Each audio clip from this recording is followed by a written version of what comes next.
So last time I talked about cumulants a little bit in general, and so I defined them by diagrammatic rules using partitions of sets, and gave maybe the two main properties, namely one, that they characterize independence of random variables, and the other one, that we also have a nice formula to control the multiplication of random variables. So if we take cumulants and arguments are products of random variables, then we can reduce this to the cumulants of the individual variables by also a quite diagrammatic rule.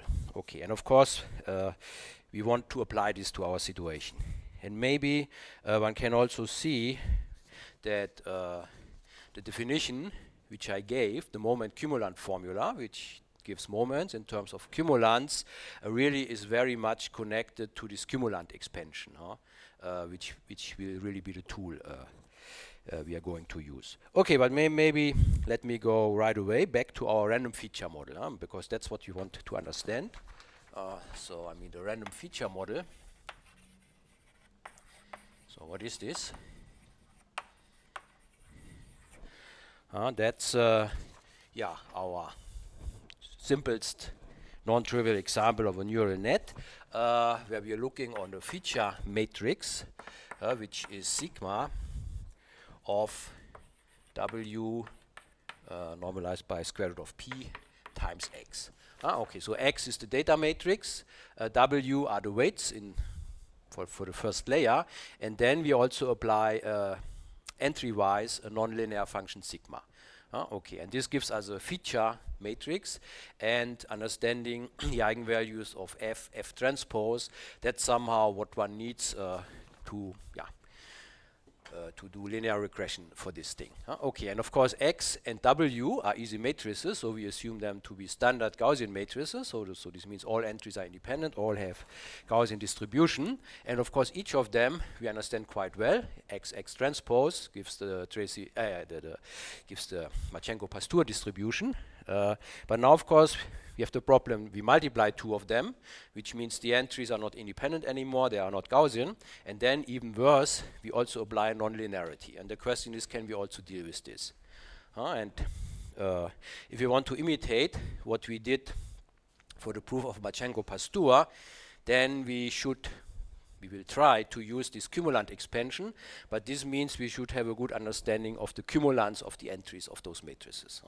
Okay, and last time I gave you essentially all the tools which we have about cumulants, and now we should see whether we can apply them in our context. So what we need is the cumulants of the entries of this matrix, and I denote them by Fij. Good, and so we want at least asymptotically the leading order of the cumulants of those guys. And of course we should start, of course, X and W, the cumulants are easy. I just will write them down again. Then we should see whether we can understand the product, and then we should go over to also applying this nonlinear stuff. So an intermediate step will be to understand this matrix here. Maybe that's the first step. So I call this G, and the entries of this will be Gij. Okay, good. But maybe first let us just write down what we know about the cumulants of the entries of X or of W. X and W are the same kind of matrix. And of course, those are just cumulants of independent Gaussians, and that's quite easy. So I collect this in the next proposition. So let me take this matrix X, where the entries are denoted by Xij. This is a P times N matrix. And this should be a standard Gaussian random matrix. This is a standard Gaussian random matrix. So this means all entries are independent and all have a standard Gauss distribution. And then I'm claiming that if I take now cumulants in the entries of those guys, that more or less all of them are 0, with this exception of second order ones. And also there, it's very special. Okay, so the statement is then all cumulants in the entries of x, so in the xij. So the xij are the random variables in which I'm interested here.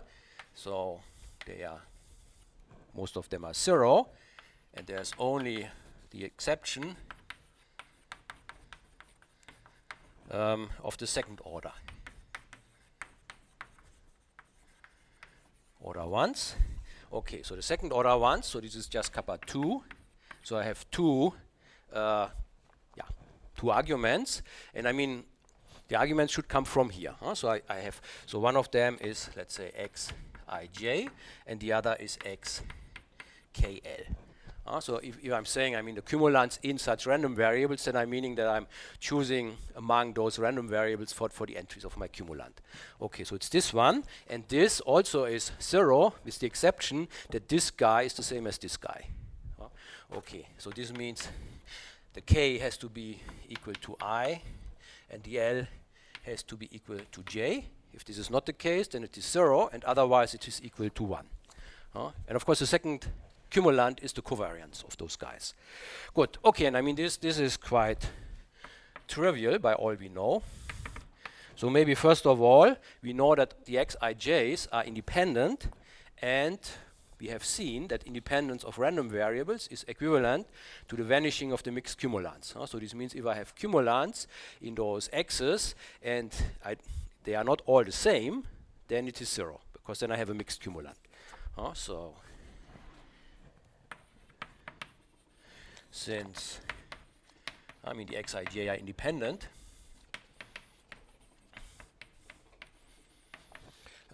mixed cumulants in them vanish. Cumulants in them vanish. This was our characterization 7.12, which was saying independence is equivalent to the vanishing of mixed cumulants. And so the only possibility of non-vanishing cumulants is if all the arguments are the same variable.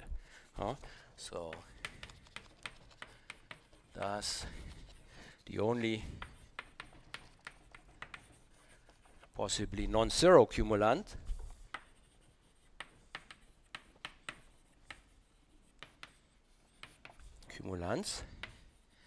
are the ones where, okay, maybe a priori it could be an nth cumulant, but the entries are all the same. Let's say ij, xij. So all the entries are xij. Good. Okay, but now we also know that each xij has a Gauss distribution, and for the Gauss distribution, we in principle at least know that only the second cumulants are different from 0. I mean, I calculated this, with this analytic characterization, for example, that we have to take the logarithm of the characteristic function, and the characteristic function of the Gaussian distribution is very simple, and if you take the logarithm, you only have an x squared term, which means exactly that only the second cumulant is different from 0, all the other ones are equal to 0, so this means this here is only different from 0 if n is equal to 2. And then it is equal to 1 because we use standard Gauss, where the second moment and then also the second cumulant is equal to 1. Okay. Yeah. So I mean this we have seen in the remark after 7.3. Where we talked about analytic description of cumulants. But in principle, you can also see this in a combinatorial way, because what is it saying? That only the second cumulants are different from 0. If I use the moment cumulant formula, this means that a moment of a Gauss distribution is given by counting the corresponding pairings. So maybe just as a side remark.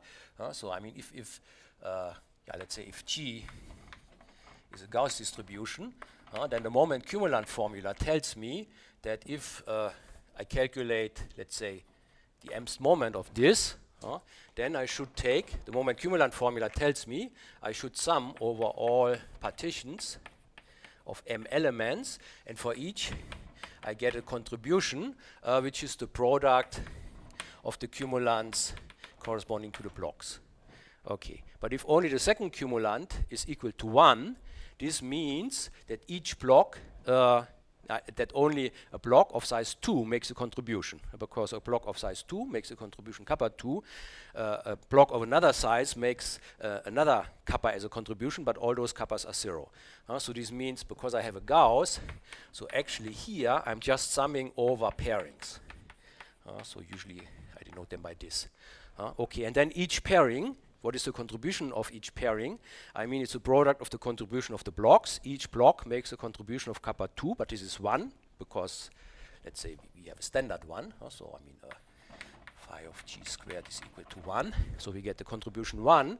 So this means essentially I'm just counting, or not essentially, exactly, I'm just counting here the number of pairings of m elements. And if m is odd, there are no pairings. I mean, a pairing is a partition where each block has 2 elements. And of course, if I want to decompose an odd number into groups of 2, that's not possible.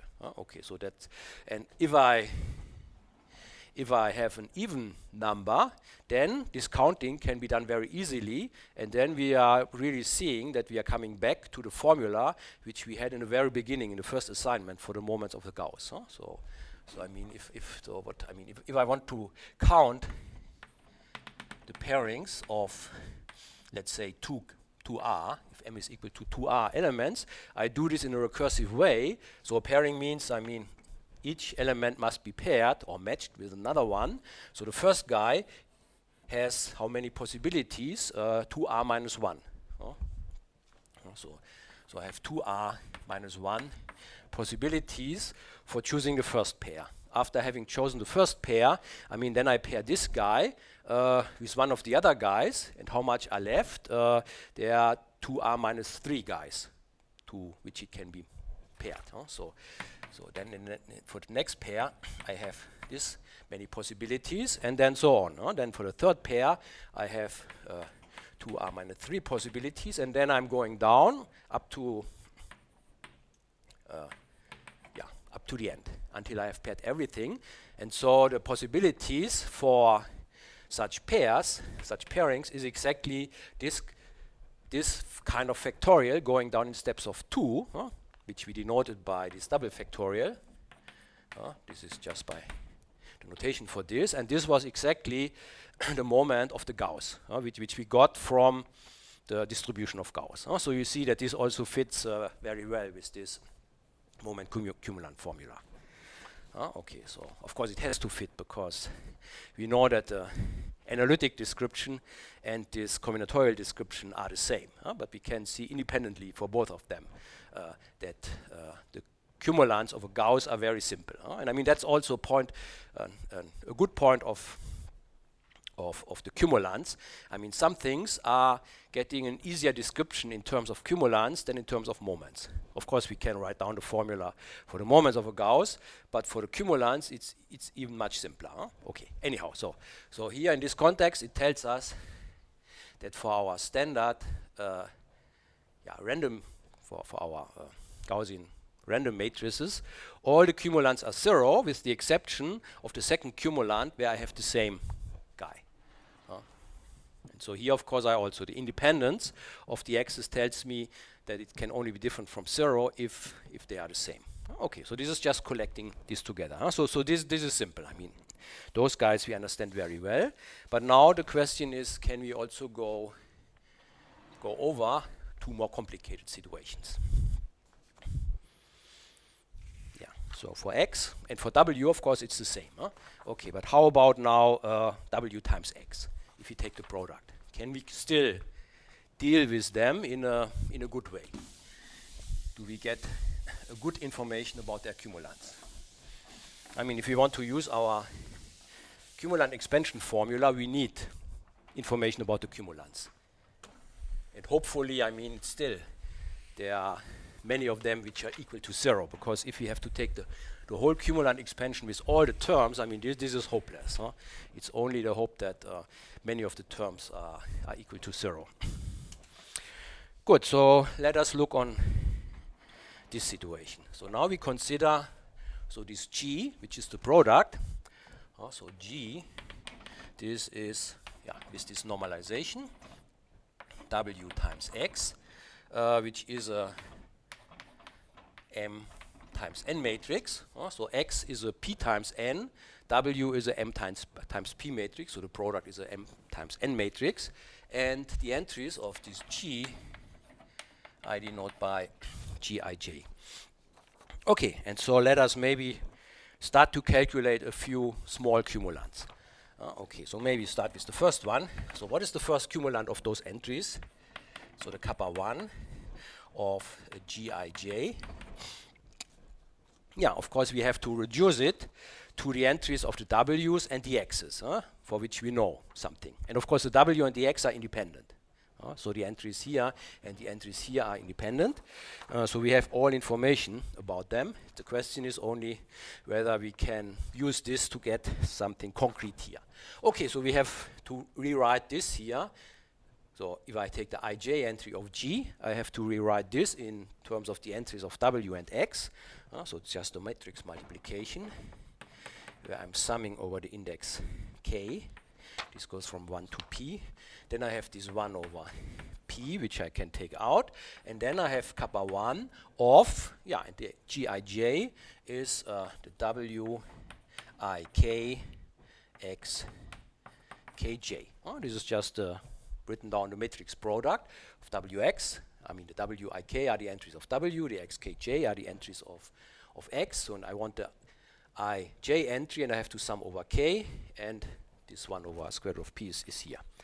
Okay, and so what is this? Yeah, okay.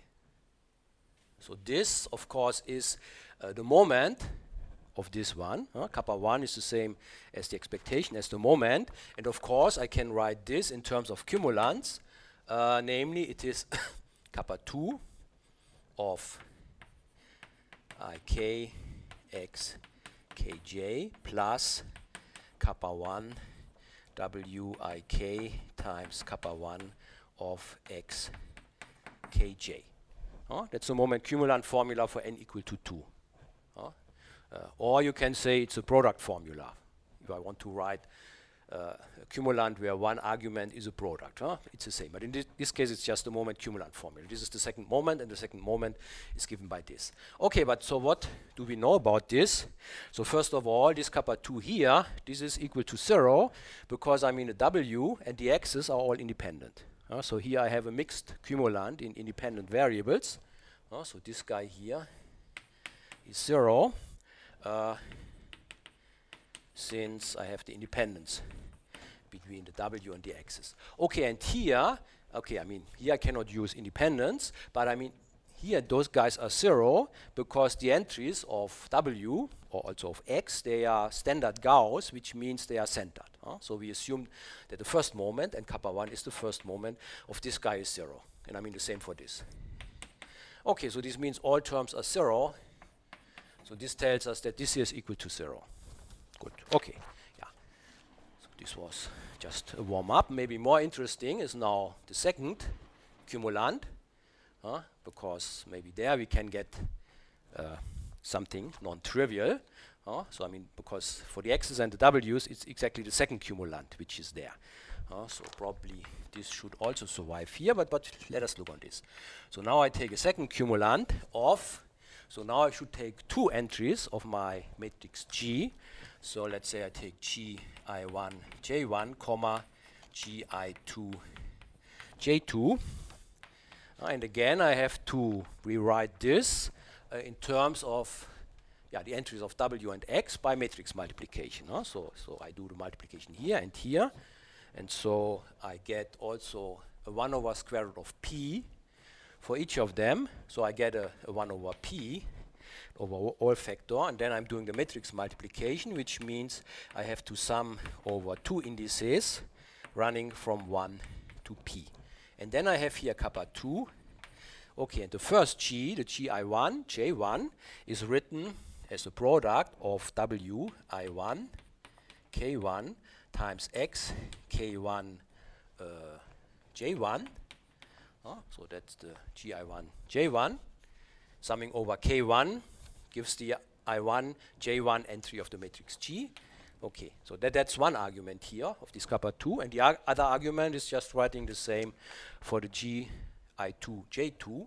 So this is W I2 K2, is the summation index now, times xk2 J2. Good, okay, and now you see it's getting a bit more complicated. Of course, I could say kappa 2 is the second moment minus the product of the first moments, but let us use the product formula, because I have here product, and here product, and our formula for writing this in terms of the cumulants of this, and this is that we have to sum over all partitions which connect this guy with this guy.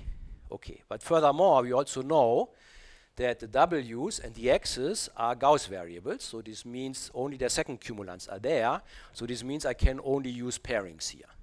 So this means, and of course I cannot pair an X with a W because they are independent, so this means the only possibility which I can do here is pair this X with this X, and this W with this W, and then of course I also connect this group with this group. So that's exactly a guy which makes a contribution, if this second cumulant is different from 0.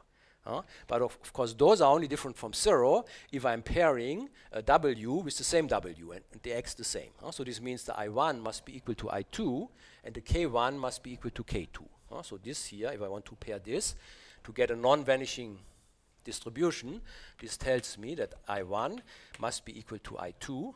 First index must be the same and the second index must also be the same. So the K1 must also be the K2. Okay, and here for the X's, the same. So this entry, so this here must be the same entry of the matrix as this.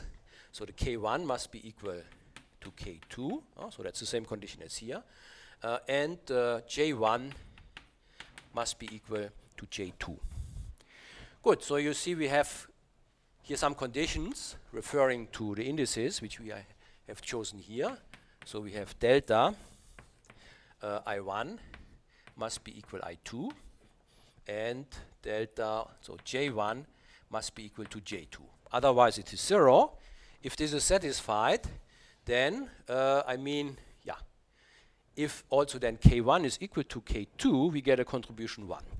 Okay, so we are summing here over K1 and K2 independently, but this condition here forces that they are also the same, so we are only summing, I have this 1 over P, but then we are only summing over one of them because the K2 must be equal to K1. So I'm summing over this, and then all constraints are satisfied, then I get here the contribution 1, so I'm summing here over 1. So I'm summing P times over 1, so this gives me a factor P, which of course nicely cancels with this. And so what I get here is a 1 if those two constraints are satisfied, and otherwise it is equal to 0. So it's delta I1, I2, delta J1, J2. So you see, it's again just saying that the two, so I1 must be I2 and J1 must be J2, so the two variables here must be the same.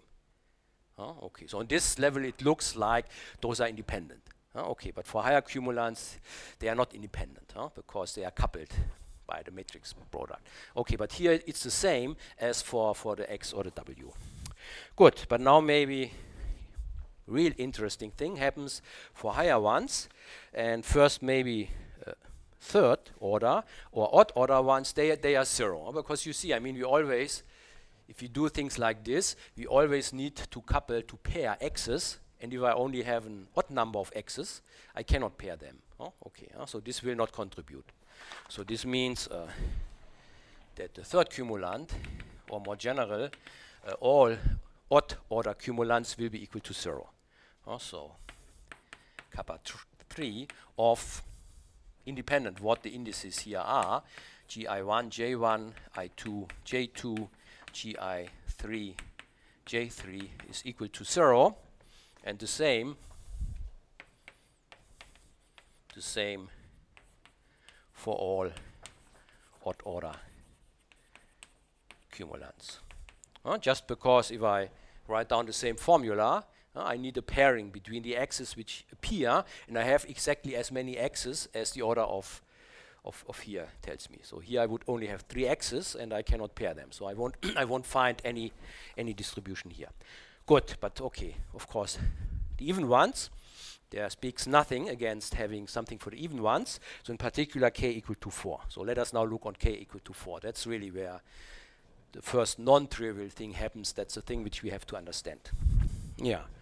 Okay, so of course, I mean, we cannot hope that the fourth order cumulant vanishes, as in the case of a Gaussian random matrix, but we can hope at least that many of them will vanish, so that not all of them are different from 0. So, but okay, let us look on this. Good, so I take a fourth cumulant of 4 entries, and I mean, all possible, I mean, the indices can be arbitrary, so I call them I1, J1 for the first guy up to JI4, J4. So we have to understand in principle all of them. And yeah, so what is this? So this is, again, for each G, we get a 1 over square root of P. So we have 4 G's, so we get 1 over P squared altogether. And then for each of them, we do the matrix multiplication. So we express each G as a sum over W's and X's in the matrix multiplication way as before. So I have now to sum over 4 K's. I'm doing 4 matrix multiplication. So I'm summing over K1 up to K4 from 1 up to P. And I get a kappa 4, and now each of the G's is replaced by the corresponding product of the W's and the X's. So for the first argument, I have WI1 and then K1 multiplied with X, K1, J1, and so on. And the same for the last, WI4, K4 times X, K4, J4. Okay, and now again, we have now a cumulant where each entry is a product of 2 terms, and we know how we can reduce this to cumulant of the 8 arguments which appear here, the 4 W's and the 4 X's. So, and yeah, we have to do this by looking on partitions, but we know we only are allowed to use pairings because both the W's and the X's are Gaussian. So for each of them, we need blocks of size 2. Because they are independent, we cannot connect W's with X's. Okay, so we have to look for pairings where each block connects 2 X's or 2 W's, and then of course we have to satisfy this constraint that we have connect those 4 groups. Good. Okay, so what is the situation? So maybe I draw it in a pictorial way. So I have, let's say, I have here my indices. I'm writing down the indices. So I have here I1, K1. So that's my W. Then I have here K1, J1. So that's the first group. Then the second group is I2, K2, K2, J2. Second group. Then I3, K3, K3, J3, and then I4, K4, K4, J4. So that's a W, that's an X, a W, an X, W, an X, W, an X. Okay, and I have now to look for pairings. Okay, and so let me start. So I mean this X here must be connected to another X, and there I mean I have the freedom of choosing one of them. So all are possible. So let's say I connect it to this X. Yeah. Okay, and now I'm looking on the W. So this W has to be connected to another W, but now I have some constraints. I mean, in principle, I could connect this with this, but then actually these guys here are connected in total, and they cannot be connected to the other guys. So I have this constraint that after I have done all my pairings, I mean those 4 groups must be connected among themselves. Okay, and I mean if I connect this with this, then these two groups cannot be connected to this anymore. So this means this W can only be connected to this or this. And again, I have the freedom, I can choose one of them. And so let's say, yeah, I'm going to this one. Okay, and now I'm looking on the X here, and again, this X cannot be connected, no, I mean there's only one X left, so I don't have a freedom anymore. So this X must be now connected to this one, and this W must be connected to this one. And you see this gives me now, again, constraints, so namely, if I'm connecting, then the indices must be the same. So here, for example, I have that I2 has to be equal to I3, and also the K2 has to be equal to K3. Here, the K3 has to be equal to K4, and the J3 has to be equal to the J4. So I get conditions among the J's and among the I's. And of course among the K's. Okay, so what else? So here, this block, the I1 has to be equal to the I4, and the K1 has to be equal to K4. And then the last one here, the K1 has to be equal to K2, and the J1 has to be equal to J2. Good, okay. And so what we see is, yeah, I mean I'm summing over the K's, but again I have K1 is equal to K2 is equal to K3 is equal to K4, which means all the K's must be the same. So effectively I have only one summation over K. Okay, and the other conditions are conditions on the indices which I have here, and essentially they must be paired in a specific way. Okay, but you see, this is not the only possibility, but I mean, I had some freedom. So namely, I had the freedom, when I started here, I connected to something, which gives me a condition on the indices, but I could choose this among the other guys. Okay, but you see, what I get here in the end is essentially, I go from here to here, then I go to here, and then I go to here. So essentially I go in a cyclic way through all the guys which I have, and I mean in which order I go through this cycle, these are my choices. So this means essentially I can do permutation on the positions here such that I get again the same picture here. So for example, another possibility would be, so let me maybe write it again, Wx, I'm not writing the indices anymore. So I mean, my choice, I mean, for this, instead that this x goes to the next one, I could also go here. And then I would argue now, what do I do with this w? I cannot go back to this one, because otherwise I could not connect all groups, but I could either go here or either go here. So, and if I, for example, go here, I mean, then the rest is clear. Then this must be connected to this, and yeah, this must be connected to this one, and then again I get some condition on the indices. So this means I have this and other permutation possibilities. Okay, and what are the conditions which I have there? So you see I get 1 over p squared, and then I'm summing over k, and for a k which is equal to k1 equal to k2 equal to k3 equal to k4, and for each k I get the same contribution. If I get a contribution, it's always 1. Because I mean each pair gives me a second cumulant of either an x or w, which is always 1.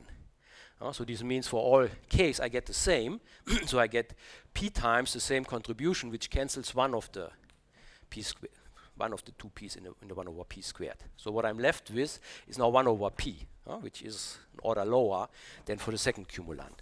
Okay, so what is left is a 1 over p. And then, what do I get? I mean, for the first term which I have there, essentially, I get the condition that the indices, which I have as the indices at the g's, should have a cyclic kind of pattern. So namely, what I have there is I have the first g is I1, J1, the index, But the condition which I get from there is that it should be related to, or maybe let me write down the indices. And actually, to see the structure, it's nicer to flip around each second pair of indices, because then it's a nicer drawing. So here I'm drawing essentially the G index, but maybe here it's better to draw the index of G transpose, which is just flipping the I and J around. So here I have J2, I2. Then I take again the G, which is I3, J3. And then I'm taking again the G transpose, which is J4, I4. Okay, so that's the indices. But I mean, my picture gives me some constraints on them. And what is a constraint? I'm now in the first picture, where I'm just taking them in this order. So you see that J1 has to be equal to J2. I1 has to be equal to I3. J3 has to be equal to J4, and I1 has to be equal to I4. So you see, if I draw it in this way, we really have a kind of cyclic condition. That's the same condition as if we do matrix multiplication here. Then this index has to be the same as this index the same as this the same as this. And then if I take the trace, for example, I also have this condition. So it's exactly the condition which I also have automatically, essentially, if I take traces of powers. And that's, of course, things which will show up if I calculate products of my matrices, which I will do later. Okay, but anyhow, so I mean, this is the condition which I need, that essentially the indices which I have there at the G's must have this kind of cyclic behavior. Or I can do a permutation. The other pictures will be that I do permutations of the guys here, that I draw them in another order. So it must be that I can permute the positions such that I find such a pattern. Yeah. And so what we see here, this is also true for higher order cumulants. I suppose you see that this argument here doesn't depend much on that I have here 4 arguments. I could have more. I mean, I always have to pair something with the next one. And then I have to go on, and I can never come back to the first one until I really have run through all of them, because otherwise I would not satisfy this condition that all groups have to be connected. So if I go here, I mean, I cannot go back here, because I have to go on. I have to go on until the end. It's just one cycle that I'm running through all the indices, and then I can come back. Good. Okay, so let me write down the general statement about the general cumulant in this case. Good. Okay, so let me just write down. So what is our setting? W is a M times P matrix, and X is a P times N matrix, so that I can multiply them, and they should be independent standard Gaussian matrices.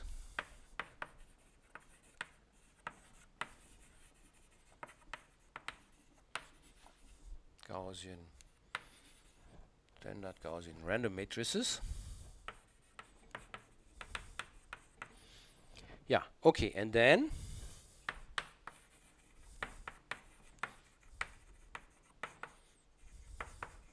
the cumulants of the product of them, so I do know the entries by Gij and the matrix by G, so this is just 1 over the square root of P W times X, which is an M times N matrix. So those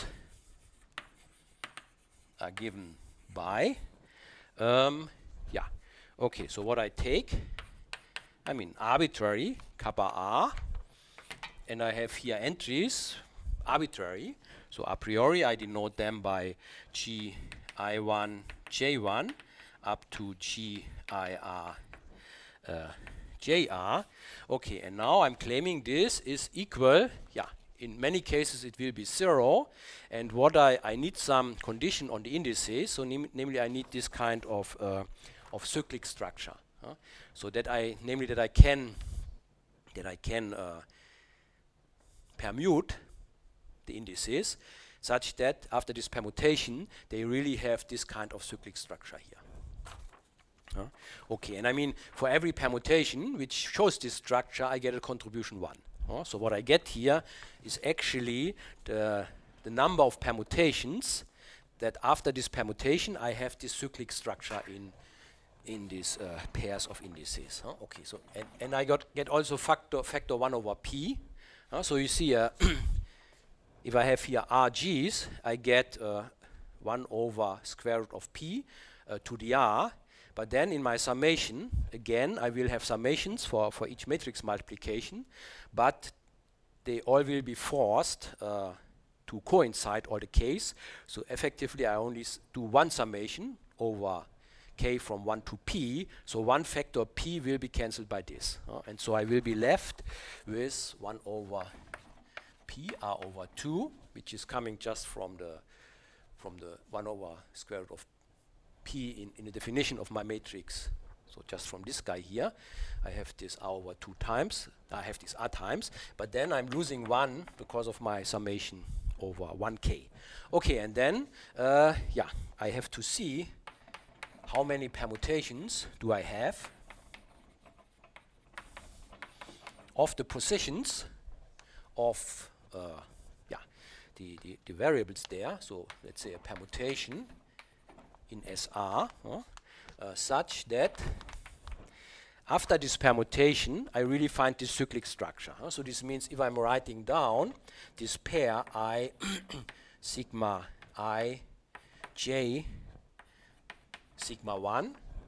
Okay, so now I'm moving the sigma 1 position to the first guy, and then I'm writing down the next one, but in the reversed order, j of sigma 2, I of sigma 2, I of sigma 3, j of sigma 3, and so on up to the last one where I have I of sigma r and or j of sigma r, I of sigma r, and of course now, okay, whether I went with this or the other one depends on whether r is even or odd, but of course in the odd case we know anyhow everything vanishes. Okay, so r is actually should be even here, so that this also is a good number. And then I'm ending with this, and then I should have this cyclic condition that this has to be equal to this has to be equal to this to this, and this to this, and this to this. These are exactly the conditions which I get from drawing the pairings. So this means I permute my guys, and then I just do this connection. I connect the x here with the next x here, and the w here with the w here, the x here with this one, and I'm just going through this as a cycle. Okay, so this means and I have to count the number of permutations, and each possibility like this gives me the same. I mean, it could be that I have many possibilities for arranging this. In particular, if all the i's and the j's are the same, then of course this condition is always satisfied, no matter how I relate them, and then I will get more contributions. If all the i's and the j's are different, then I mean there is only one possibility to bring them in this order.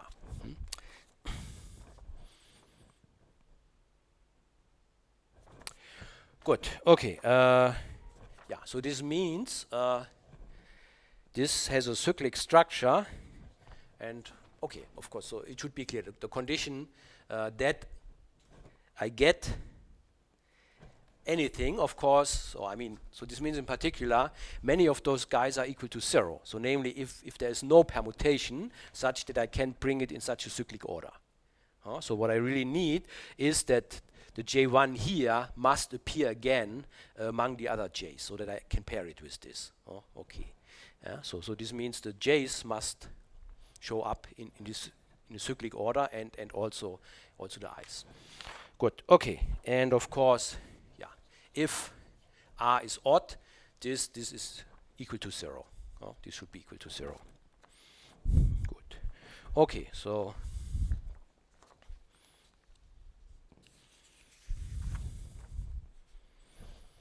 good. Is this clear?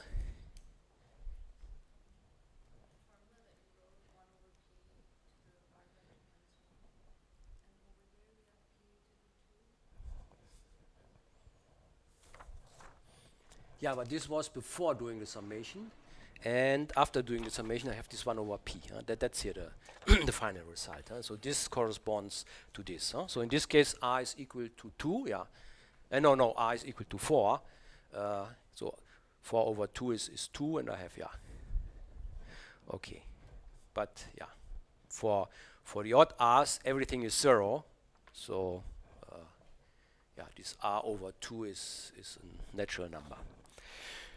Good. Okay, and now, so that's now the situation, the description for this product of w and x, and maybe we can now check whether we can use this information for trying to calculate the eigenvalue distribution of G transpose. In the same way as we did Marchenko-Pastur for XX transpose by the cumulant expansion, maybe we see whether we can really use this here for going in the same way. I mean, we have the general theorem where we have also applied the sigma here, but of course, as a special case, this contains also just this w times x. So this is not the full fourth order equation, but it's only a cubic equation. But of course, maybe one should also see that we can get it. And so maybe let us look on this before we go to the nonlinearity. I mean, nonlinearity is one level of complexity higher, so we should at least be able to say something here if there's any hope to deal with the nonlinearity. Yeah, so let us try to calculate the cumulant expansion of, for the Stieltjes transform of this object. I mean, it's always the Stieltjes transform which we want to calculate. Okay, so now I look on the Stieltjes transform as of z, which is by definition the expectation of the normalized trace of our matrix. And this is in this case the G, but then we take G transpose and also divide it by n. That's the one which has a chance to have a limit. And then we take minus z times the identity matrix.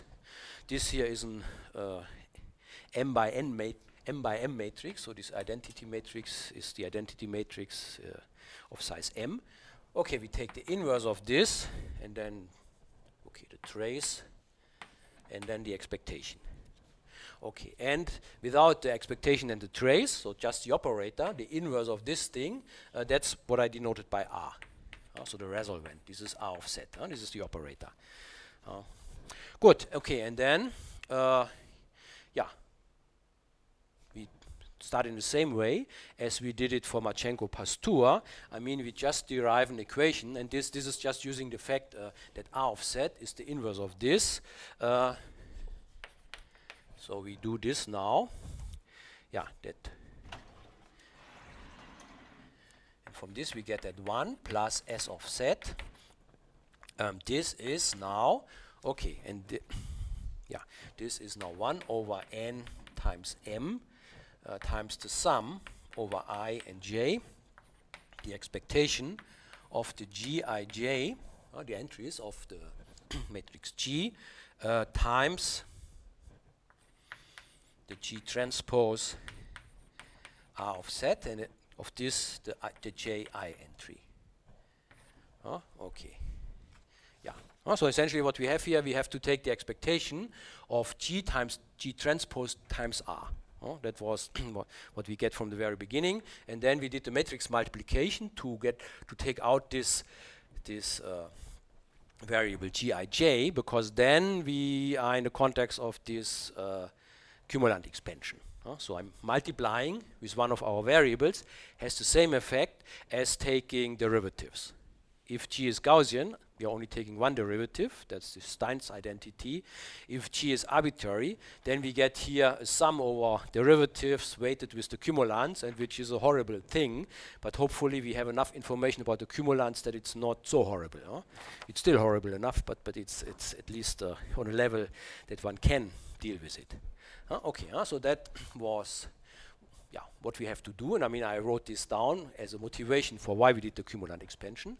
Okay, and now we can use the cumulant expansion. So the cumulant expansion tells us. So I mean I have here the Gij. That's the entries of my matrix G. That's my random variables. Okay, so here I have one of those random variables, and this here is just a function of all of them. And so the cumulant expansion tells me that if I take the expectation of multiplying with one of the variables, a function of all the variables, this is the same as summing over L, then I have L factorial, and then I get a cumulant of order L plus 1, where the first guy is the guy which shows up here.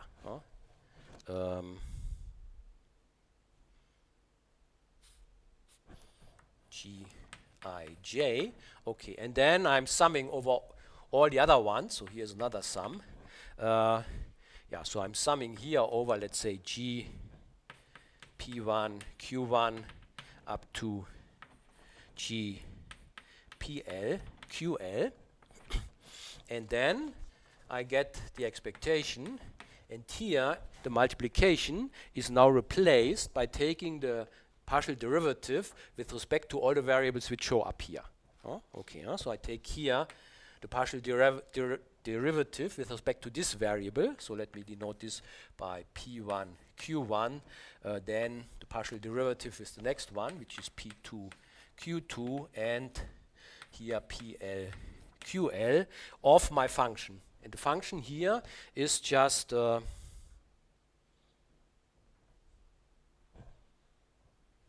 is this GT R offset JI. So there are a lot of summations. Okay, and now hopefully, of course, not all of them will be different, but actually we know something about them. So first of all, we have to find the cyclic structure here.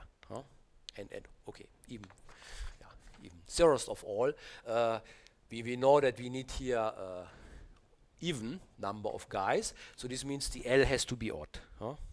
So let's say L plus 1 should be even. So let's say this is equal to 2R.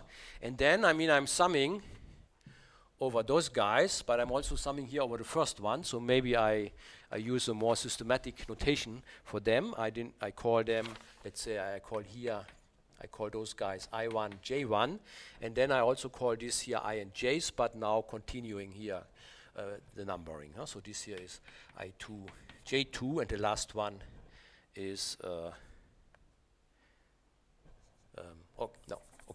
So I call I denote them by I and J, but then I also know that I need this cyclic structure, so that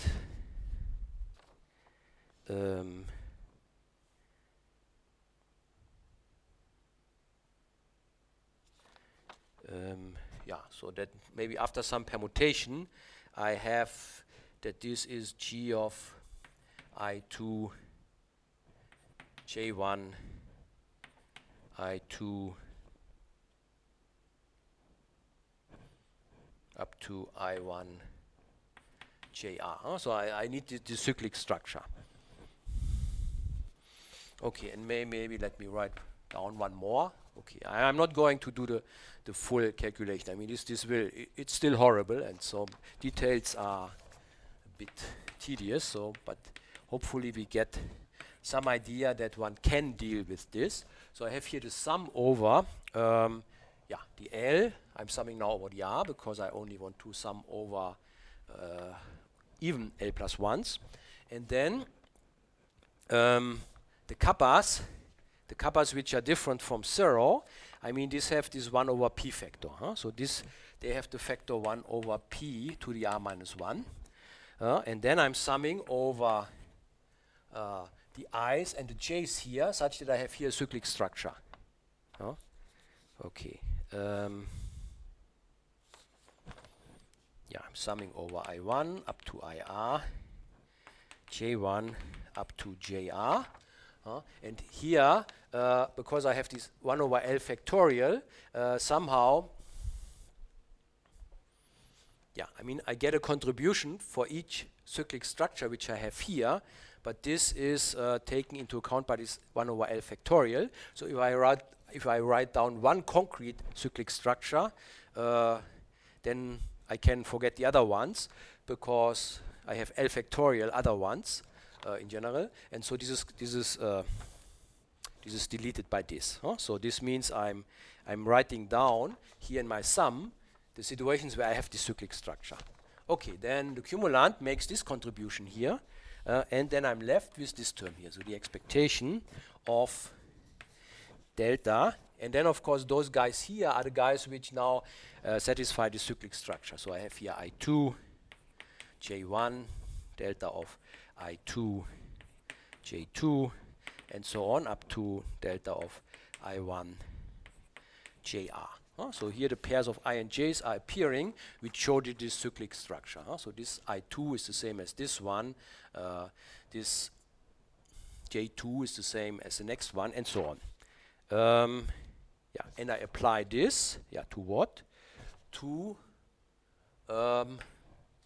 this G of T R of Z J1 I1.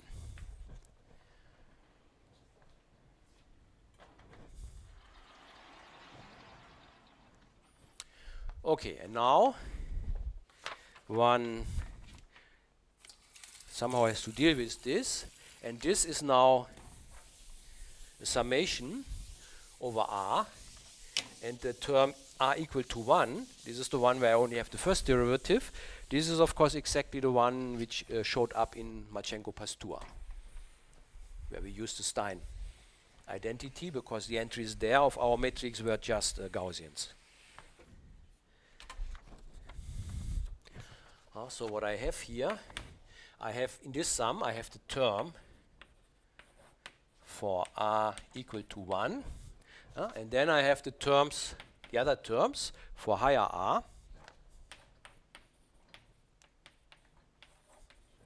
for R bigger than 1. And this term, this is the same term as we saw in Marchenko-Pastur, in the proof of Marchenko-Pastur, and there we dealt with this, and there we got a contribution to our equation. And this can be done here in the same way, and we get a contribution in our equation, which is what we see in Marchenko-Pastur. So this was treated in the proof of Marchenko-Pastur. And here, of course, we get something more. And this looks quite horrible because we are summing over all derivatives of all orders. Okay, and the point there, the idea there is that, I mean, the next term will be the term which has 3 derivatives. I mean, the first has 1 derivative, the next has 3, because we only have the odd guys there, so that the cumulants are even. And then you're not trying to do all those derivatives, but you only do 2 of them. Let's say the first and the last one. And then you calculate these 2 ones, and you get something which you can write down, and then you are left with all the other ones. And what you are left, you can again compare to the structure which you have here. So you get a kind of recursion, where if you're doing 2 of the partial derivatives, you're coming back more or less to from what you started, with some modifications which you can control. Yeah? And this gives you a kind of reduction of this term, of the higher order terms, to things which you also know. So here you do 2 of the partial integrations. So you have a term with 3 partial integrations, with 5, with 7, and in all of them you do the partial integration, let's say, with respect to the first and the last one. And then you are left with having 1 partial integration plus 3 partial integrations with 5 partial integrations applied to always the same thing. And the same thing is again something which you can express in the Stieltjes transform and those objects. And then you have to sum over all partial integrations, and then you have essentially the same structure of the formula here, and you can essentially go back in your cumulant expansion. Okay, so it's complicated, probably. Okay, it's not really clear what I'm saying here, but I just want to say it can be done.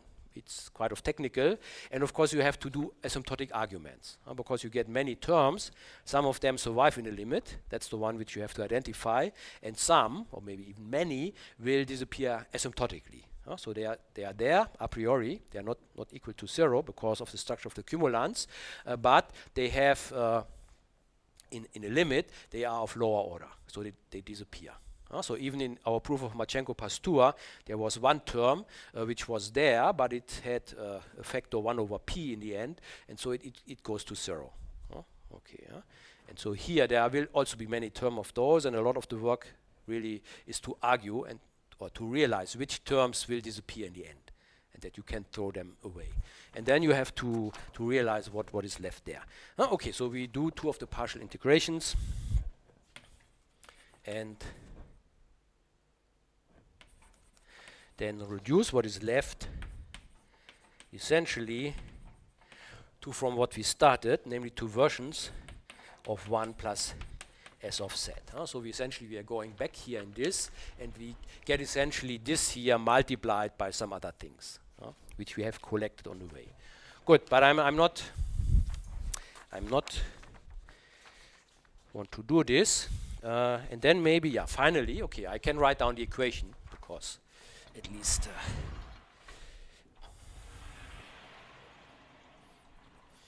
so then what we get is 1 plus z times s of z.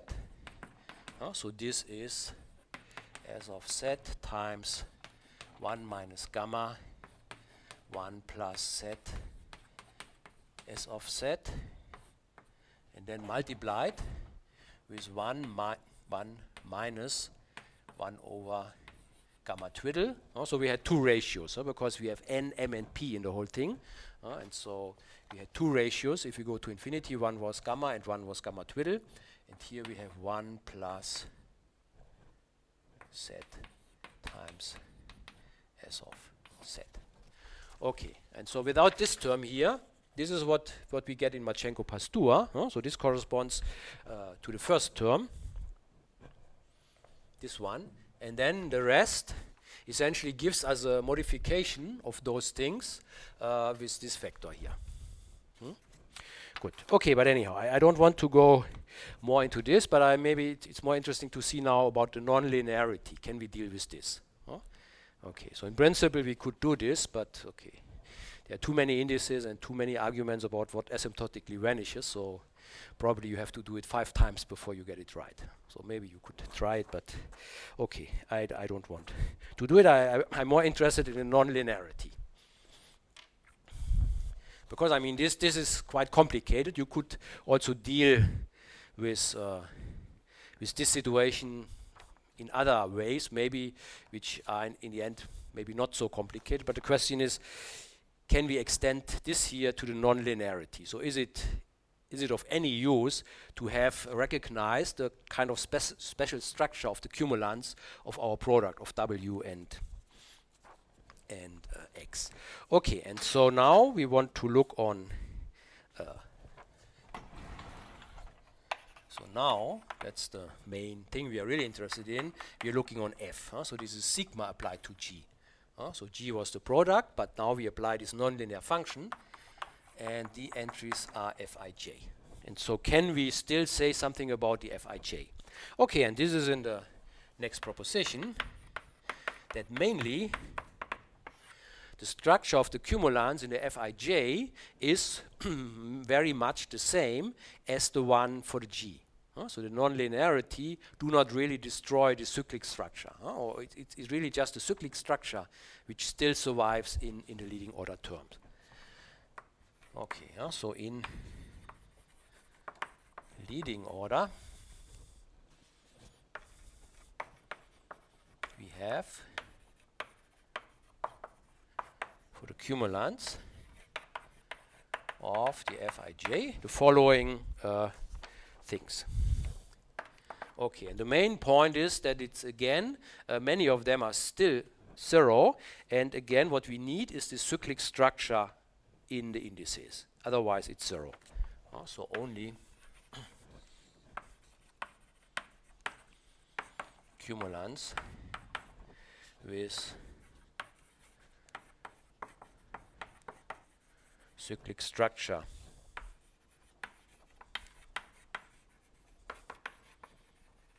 are different from 0. Then, in particular, we also have that odd cumulants are equal to 0.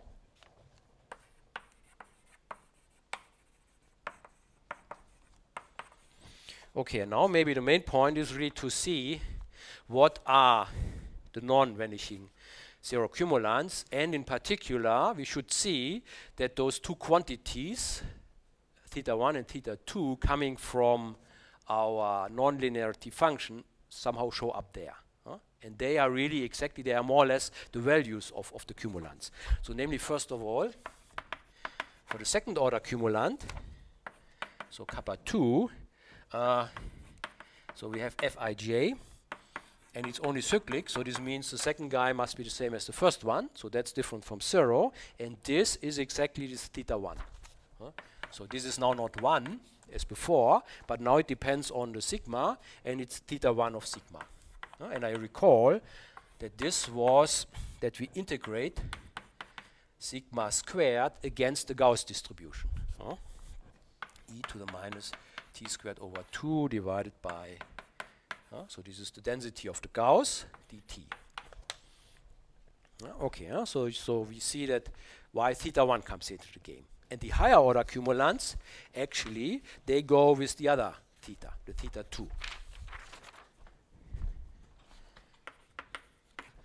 Okay, so if I look on something of length 2r, where now r is bigger than this, then I need a cyclic structure. So I have here I1, J1.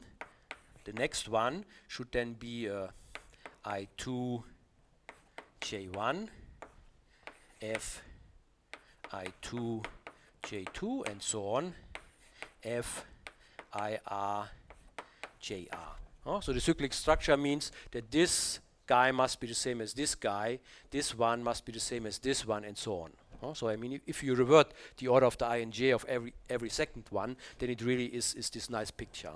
Without the reversion, I mean, it's that this goes with this goes with this, and so on. Okay, so we have this cyclic structure, but if we have this, then what do we get?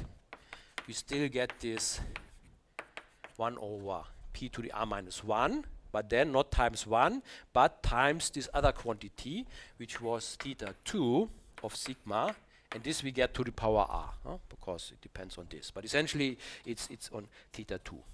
Okay, and I will also recall what theta 2 was. That was not integrating the sigma squared, but that was integrating the derivative of sigma.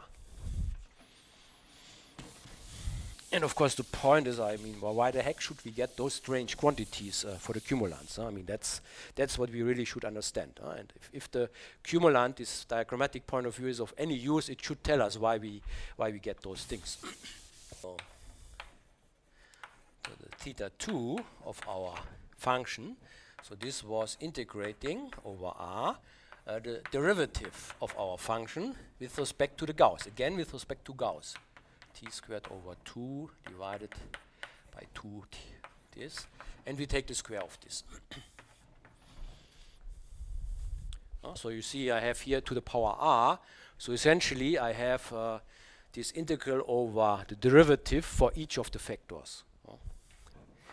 Yeah, okay, and this here is actually for the case where I assume that all the i's and the j's which I have here are disjoint. So that there's only one cycle structure there.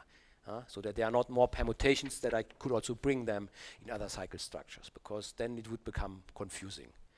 Okay, but in the end, I mean, if I do my cumulant expansion, I'm summing over all indices I and j, and I can neglect the cases where some of them are the same, because they are of lower order.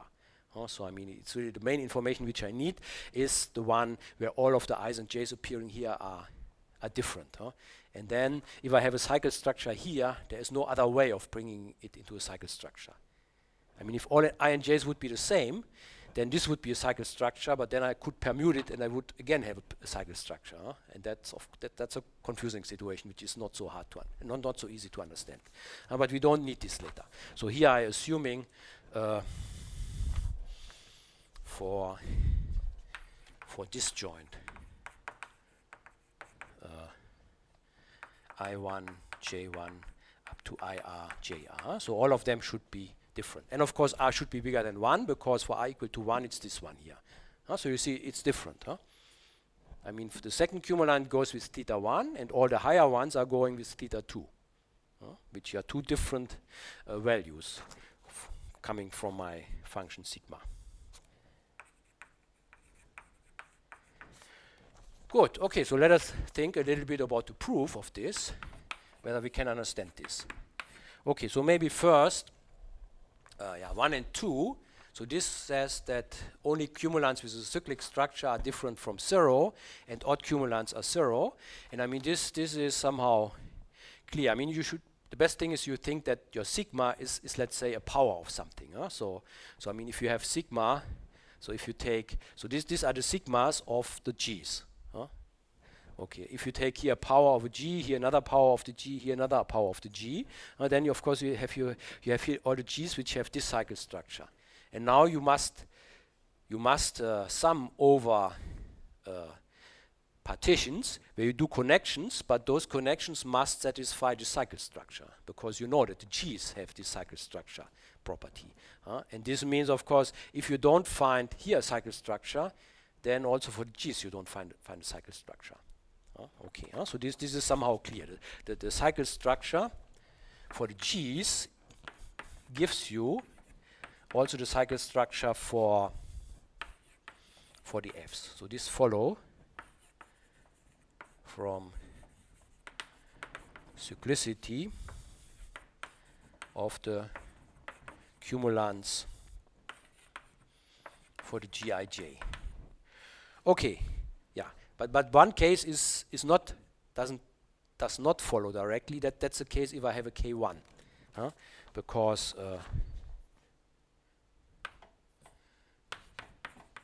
but what about K1? So I mean,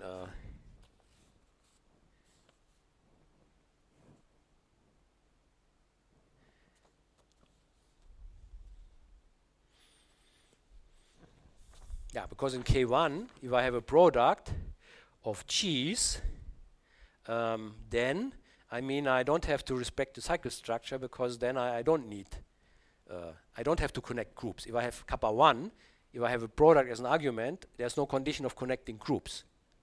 So I don't have to respect any cycle structure. I don't need a cycle structure. If I have a higher kappa, then I have different groups, and I must connect them. And so this means I must have this cycle structure for the connection. Okay, for kappa 1 this is not the case, so kappa 1 we should think about separately what we have there. In particular here I'm claiming this is also 0. This does not follow from the cycle structure argument. So this is something which we have to look separately. But what about kappa 1? So I mean the Fij, the ij entry of the matrix F is just sigma of the ij entry of the matrix G. The G was the matrix W times X, the one for which we know the cumulants very well. Okay, and maybe now we should think what actually the Gij's, what are they? What is their distribution? I mean, we did not really talk so much about it. We only talked about cumulants, but more about different ones. But what is, if I have only for fixed ij, the Gij, so what actually is this? I mean, if I do the matrix multiplication, so this is 1 over the square root of p, summing k from 1 up to p, wik, xkj. That's just writing down what it means, that the matrix G is the product of the matrix W and the matrix X. And I'm writing it in this form. Okay, and now I'm summing here. So I'm summing here variables, and now one should observe that those guys here for different k are actually independent. I mean, I'm multiplying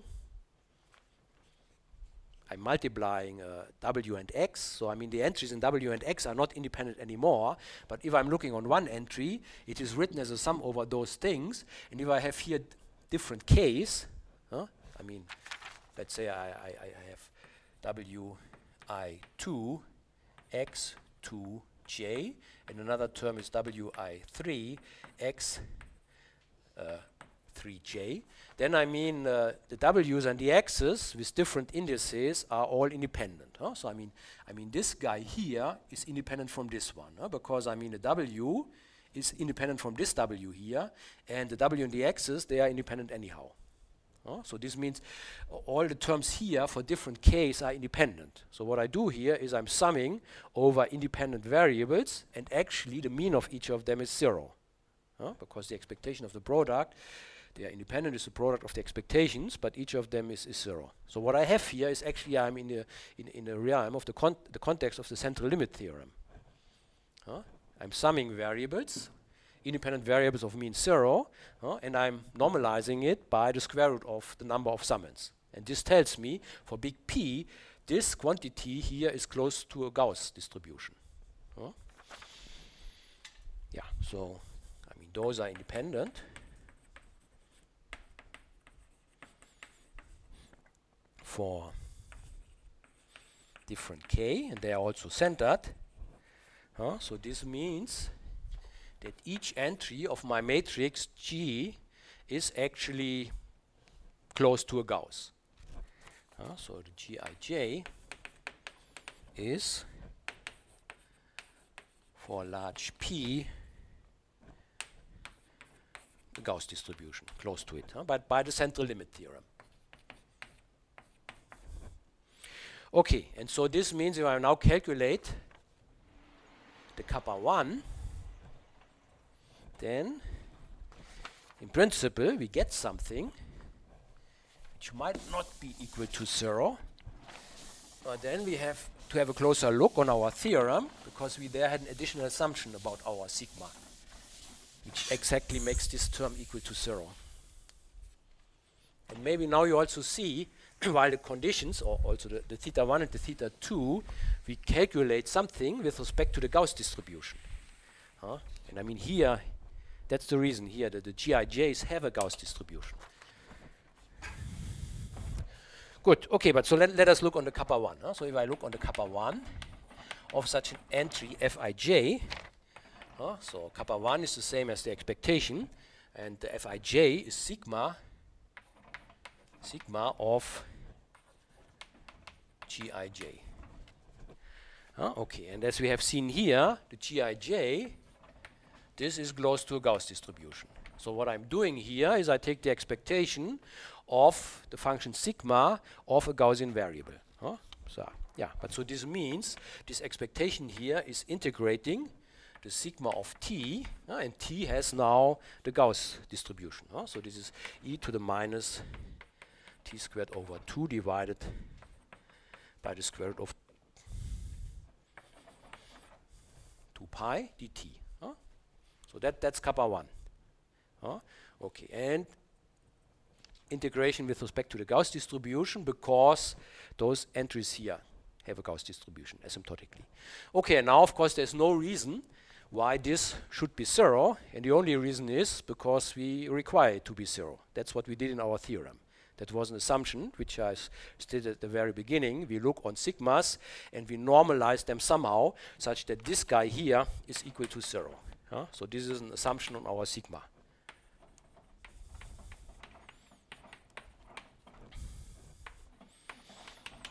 Okay, and now maybe it becomes clear why we make such an assumption. Good, okay, so kappa 1 is also 0, but not by general arguments, but because we had special requirements on the sigma. Yeah, good. And now let us look on kappa 2. So what is kappa 2?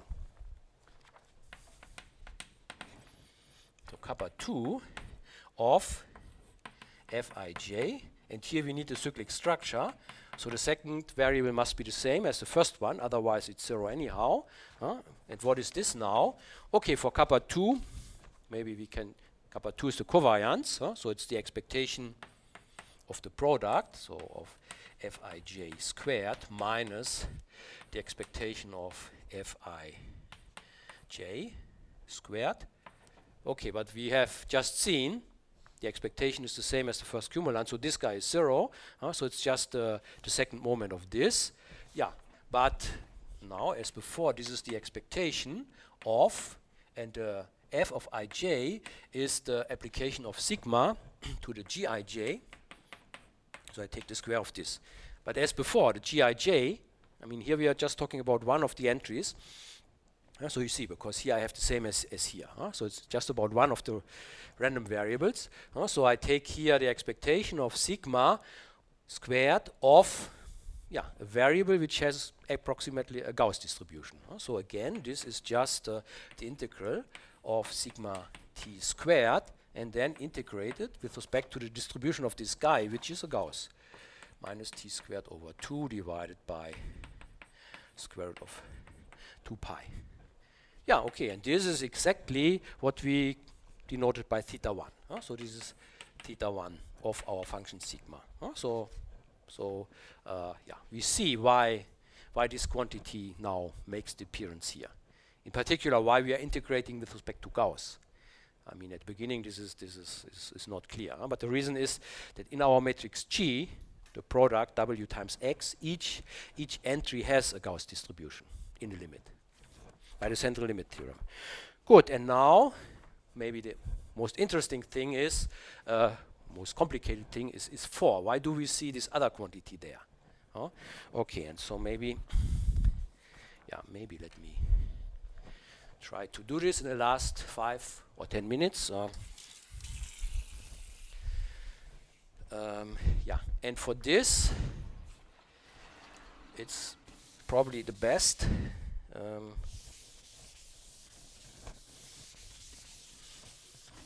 to take for sigmas. I mean, if you want to do something concretely with using our product formula for the entries, I mean, we should have sigmas which are, let's say, products.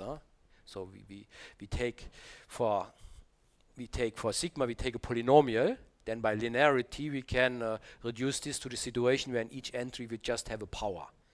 And then we should see that we have this formula for powers. And then by linearity and continuity, it goes over to more general functions.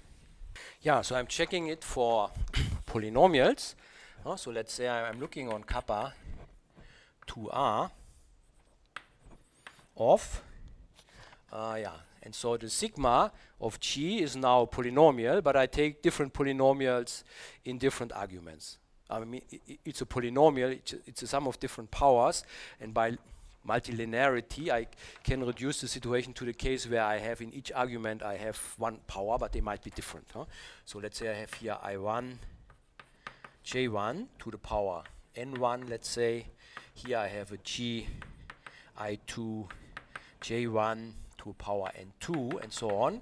And here I have a G IR JR. So the indices have to have the cyclic structure, and here I have a power N to the 2R. Okay, so the question is, what is this in leading order?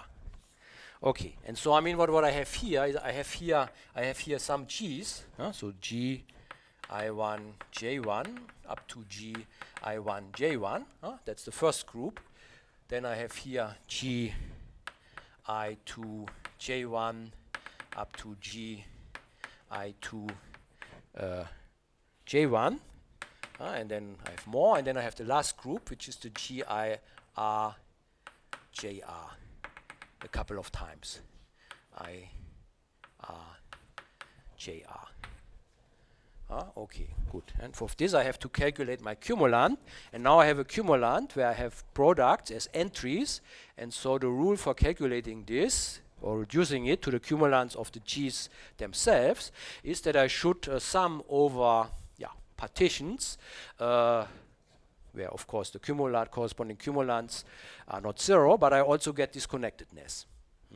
Okay, and I mean, I have the cyclic structure here, so this means if I connect the G's, I must also connect them in the cyclic structure. because for the G's I know I need the cyclic structure, and I have chosen all the I's and the J's different, so this means there's only one cyclic structure.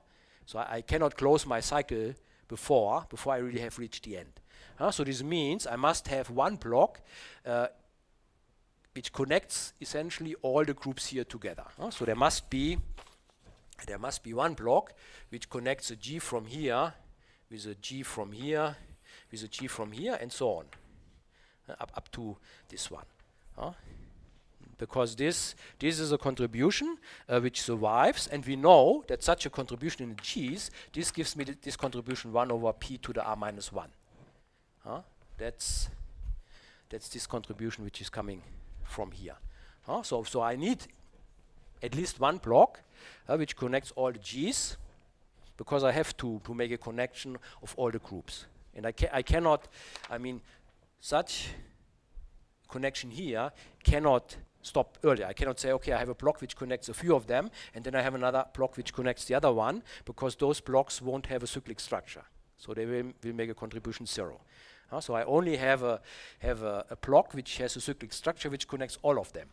Okay, so I have one such block, and this makes this contribution. Okay, but then I should connect all the other G's, and then, because everything is already connected, I don't have to care about connectedness. So now I can just make connections at will for the other guys, but of course they must have the cyclic structure. And I'm not going to use another. I could use another block which connects everything, but this would give me another 1 over p to the r minus 1, which would be of lower order. Okay. The question is, can I have something which is of better order? And actually what is of better order is, if I connect, I can also connect within the groups here. I can connect in pairs. So within each group I have the same variable.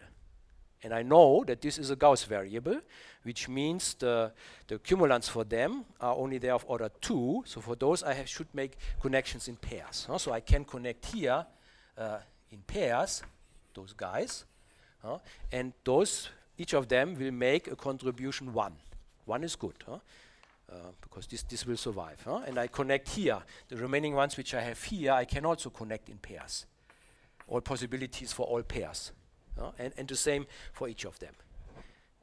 I cannot connect between the groups here. Okay, because the cyclic structure prohibits this unless I connect everything, but this will be a lower order, but I can connect within each of the guys here. This gives a very high order.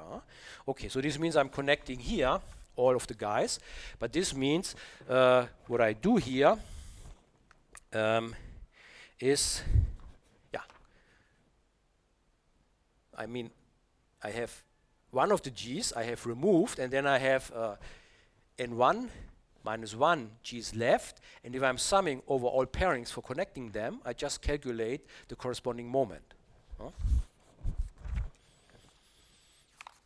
So what I get in the end, the leading order contribution, is exactly coming from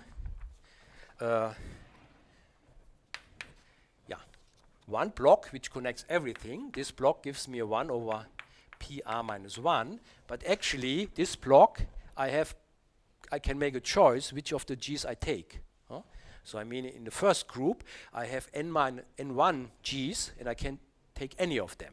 So this means I have here the expectation, and in the first block I can make a choice of I have this N1, or maybe I take this N1 out, because I have N1 choices in the first group and 2 choices in the second group, and so on up to NR choices in the last group for choosing just one of the G's.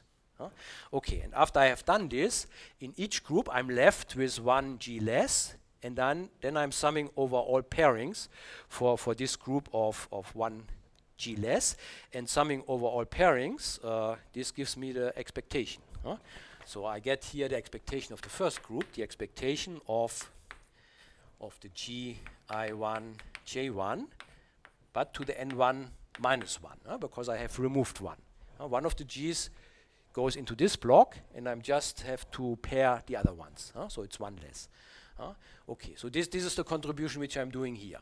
And independently of this, in the second group, I'm summing over all pairings of the n2 minus 1 g's which I have there, which gives me the expectation of g, what do I have there? I2, j1 to the power n2 minus 1, and so on, up to the last one, the expectation of g IR JR to the power n2r minus 1. Yeah, okay, but now you see, essentially, I can put the n1 equal to here, the n2 equal to here, and then what I have here is actually the derivative of the power. So I mean, if I call this, let's say, sigma 1 of the g, and I call this as a function the sigma 2 of the g, then what I have here is the derivative. I'm getting down the corresponding power, and the power is reduced by 1. That's just the derivative of this function.